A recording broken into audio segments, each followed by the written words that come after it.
Donc vous me voyez bien, le son est bon.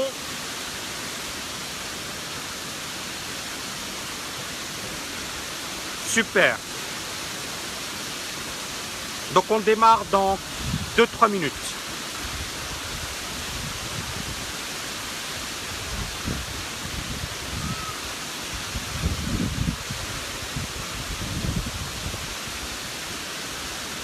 Merci Kenza.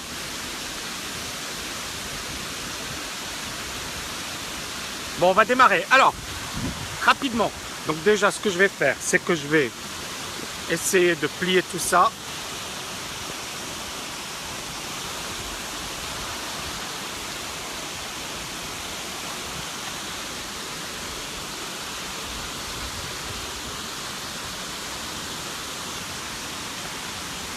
Super, vous m'entendez bien?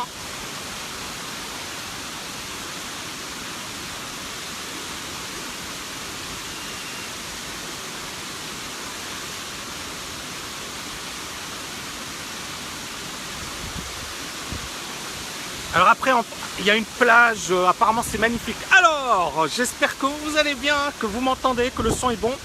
Donc je voulais juste développer 2-3 choses dans cette vidéo. Un certain mois de novembre 2009, j'ai échappé à la mort. Novembre 2009, j'ai échappé à la mort.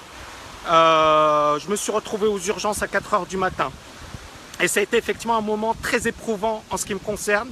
Parce que j'étais entre guillemets au top, c'est-à-dire que j'avais écrit des bouquins, j'apparaissais on me voyait dans tous les médias. J'avais écrit cette même année Investir sans criser en avril 2009, il avait été publié en avril 2009. Et le fait effectivement, j'ai frôlé le surmenage, je me suis effondré chez moi, je me suis retrouvé aux urgences à 4 h du matin, on était novembre 2009. Et ça a été effectivement un choc, un traumatisme. Mais ça a été également le début d'une extraordinaire aventure. Parce que quand j'ai reçu finalement ce choc, je me suis dit je ne vais plus jamais vivre ce type d'événement. Et ça a été le début d'une renaissance puisque je me suis dit je vais changer complètement de vie. Je vais aborder les choses différemment. Et quelque part, c'est ce que j'avais envie de dire, c'est que c'était un mal pour un bien. C'est-à-dire que le fait d'avoir ce choc, d'avoir ce traumatisme, vous voyez, c'est vraiment sublime. Je vous montre un peu le Emirates Palace, c'est vraiment un endroit magique. Il y a des piscines, il y a une plage privée de 1 km, c'est un truc de malade, je vais vous la montrer tout à l'heure. Mais voilà, imaginez, j'étais au mois de novembre 2009 et je me disais, c'est bon, c'est-à-dire je voyais ma mort et je me disais je vais mourir, d'accord ? Et c'est là où ensuite je me suis réveillé, je me suis dit je ne veux plus jamais vivre ce type de vie. Et ça a tout chamboulé, c'est-à-dire que ça a été un mal pour un bien, ça a été un traumatisme, ça a été un choc, mais ça a été également pour moi une énorme opportunité puisque je suis sorti de ma zone de confort, j'ai décidé de quitter Paris et puis ça a été effectivement le début d'une extraordinaire aventure puisque je n'ai jamais été aussi heureux qu'après cet événement. C'est-à-dire qu'effectivement, j'ai jamais été aussi épanoui, c'est-à-dire que je vivais quand même. Ça a été dur pour moi, ça a été des années très très difficiles, surtout divorce, situation difficile, j'étais au top, je me suis retrouvé en bas. Et ça a été le début effectivement d'une nouvelle aventure.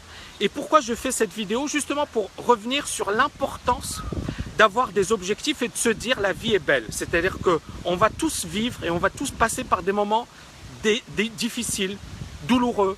On va perdre des personnes qu'on aime. Moi, j'ai perdu mon père en 2012. Ça a été très douloureux. On va effectivement voir des proches qui vont nous quitter. On va avoir effectivement des moments douloureux, des échecs. On va frôler la mort, comme j'ai frôlé la mort. Chacun va passer par ces épreuves et va vivre effectivement des moments douloureux. Mais la seule chose sur laquelle on se rejoint tous, c'est qu'on a tous de multiples opportunités. On n'en a pas une, on n'en a pas deux, on en a de multiples. Chaque journée comporte de multiples opportunités. Et l'idée, elle est là, c'est qu'il faut toujours regarder les choses de manière positive. Même si vous broyez du noir, même si vous frôlez la mort, même si la pire des choses vous arrive, ne soyez jamais négatif. Et si aujourd'hui je tourne cette vidéo depuis Emirates Palace, tout d'abord, c'est un endroit magnifique. C'est l'un des plus beaux palaces au monde. Et c'est juste, encore une fois, la philosophie de tout ça, c'est quoi? C'est de vous dire en 2009, je frôlais la mort et je me disais je vais disparaître. Aujourd'hui, je suis heureux, j'ai vraiment fait plein de réalisations. On est à Dubaï et puis bien évidemment, je tourne une vidéo depuis un endroit de rêve. Donc comme quoi, effectivement, après la pluie, le beau temps. Et si vous croyez dans vos rêves, effectivement, il faut voir les choses de manière positive. Ne jamais être pressé, parce qu'effectivement, il y a des personnes qui veulent réussir très vite, trop vite, qui sont pressées, qui veulent tout aujourd'hui et de suite. Et ces personnes-là vont se brûler les ailes. Mais la vie, elle est ainsi faite. C'est-à-dire qu'effectivement, il faut prendre le temps, il faut être patient. Certaines personnes auront des opportunités magnifiques de suite et elles réussiront très vite. D'autres personnes, ça va mettre un peu plus de temps. Mais il ne faut jamais baisser les bras. Il faut persévérer et il faut toujours aller de l'avant. Est-ce que c'est OK pour tout le monde? Alors moi, petite vidéo, je voulais juste revenir sur cette thématique. Je vais essayer de filmer parce qu'il y a plein d'endroits magiques. Je vais également en profiter, on va se baigner et on va profiter quand même ce week-end. Mon fils est venu de Nice et ça me fait super plaisir qu'il soit là avec nous. Et voilà, je voulais juste partager avec vous cette petite vidéo. Merci encore une fois pour vos messages, vos encouragements et je vous dis à très bientôt.